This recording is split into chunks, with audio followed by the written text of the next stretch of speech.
माता दी दोस्तों, कैसे हैं आप सब। आप सभी पर माता रानी की कृपा बनी रहे। चलिए आज जानते हैं कि देवी रुक्मणी की पूजा श्री कृष्ण के साथ क्यों नहीं होती, जबकि देवी रुक्मणी श्री कृष्ण के प्रति एक समर्पित पत्नी थी और श्री कृष्ण को उतनी ही प्यारी भी थी। फिर भी श्री कृष्ण के साथ देवी रुक्मणी की पूजा क्यों नहीं होती है, इस संबंध में एक घटना प्रचलित है, एक दंत कथा प्रचलित है। रुक्मणी को भगवान श्री कृष्ण से प्यार हो गया था और वह उन पर मोहित हो गई थी और उनका अपहरण करने का श्री कृष्ण ने फैसला किया था। वह हमेशा अवंतिका मंदिर जाती थी और अम्बा माता से प्रार्थना करती थी कि वह उनकी इच्छा को पूरी करे कि वह भगवान श्री कृष्ण की पत्नी बने। वह विदर्भ के राजा भीष्मक की बेटी थी और उनका भाई उनके खिलाफ था। उनके विवाह उसे मंजूर नहीं था, इसीलिए वह उनका विवाह शिशुपाल से करना चाहता था। उसने भगवान कृष्ण को उसे बचाने के लिए एक संदेश भेजा और इसीलिए दोनों ने भागने का फैसला किया।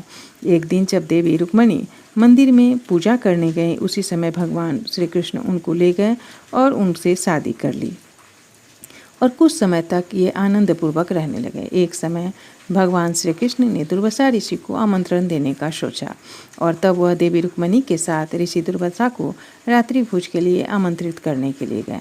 जब वह देवी रुक्मणी के साथ दुर्वासा ऋषि को आश्रम पहुँचे, तब वह दुर्वासा ऋषि ने एक शर्त रखी कि अगर वह रथ को खींचेंगे तभी वह उनके साथ आमंत्रण को स्वीकार करेंगे।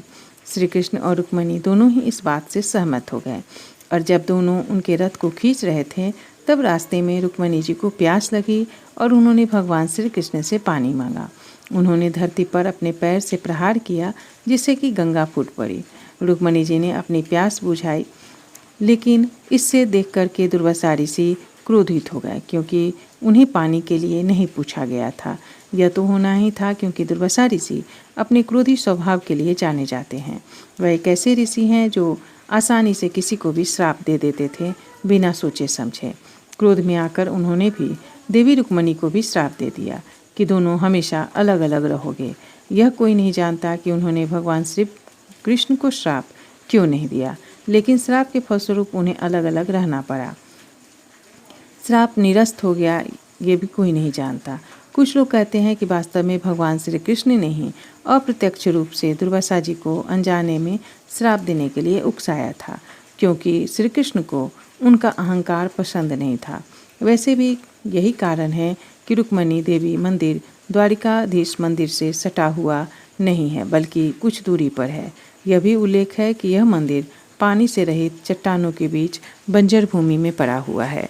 अगर द्वारिकाधीश मंदिर जाते हैं तो देवी रुक्मणी के मंदिर में अवश्य जाएं। ऐसा माना जाता है कि जो भी देवी रुक्मणी के इस मंदिर में जाता है, उनकी इच्छाएं अवश्य पूरी होती है।